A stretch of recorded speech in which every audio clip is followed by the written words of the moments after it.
उपस्थित आपल्या गावचे सरपंच आमदार अजित लाखावले आता ज्यांनी आपला पवित्र मनोरम व्यक्त केला ते मित्र अजित खोर नितीन आबा पाटील आपण श्री शिवाजी नाना गाडगे साहेब आंबटवाडी साहेब नामसवाडी आनंद ओक्टे राहुल वाकोळेकारी दत्ताभाऊ मिवारी गुणवंत अप्पा देशमुख शिंदे साहेब एक्साइज इन्स्पेक्टर आणि समोर बसलेले सर्व शेतकरी या कारखान्याचे सर्व कामगार सभासद वाहनमालक पत्रकार बंधू आणि तरुण मित्रांनो आता मोदी साहेबांनी सविस्तर असं मनोगत व्यक्त केलं। या कारखान्याची सुरुवात आपल्या सर्वांना माहिती आहे 12 वर्ष बंद होता।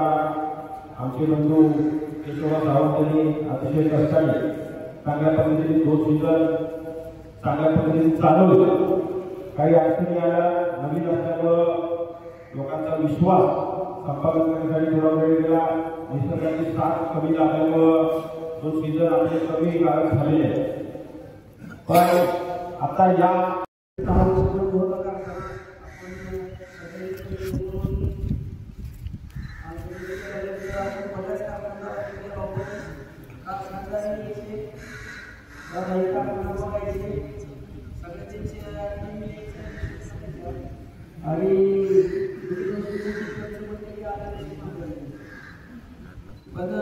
सावंत साहेबांनी सगळ्यांना मानवी काम घेतला आहे कोणत्याचं काम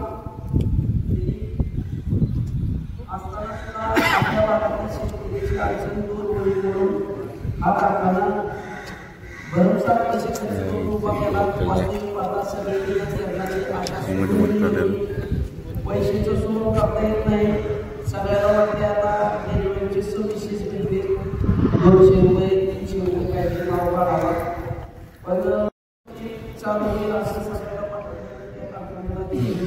खर्च झाला आणि मागच्या पहिल्या सीझनला बी सगळ्यापेक्षा भाव जास्त दिला।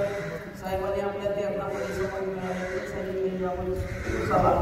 भाव चांगला फक्त थोडं वेट वॉच करावं आणि ही त्यांना कारखाना टिकला। आता बघा गेल्या 7 वर्षाखाली आपल्या उसाला लय झालं 1700-1800 रुपये भेटत होती। फक्त त्याला चालू झाला सगळ्या कारखान्यांनी फॅक्टरी 2700-2800 पर्यंत भाव दिला। या आता पीएससीने आपलं बोल म्हणलंय त्याच्यामुळे बाकीच्या कंपन्या गरम झाली त्याच्याने बाबा कारण त्यांना माहिती आहे खाजगी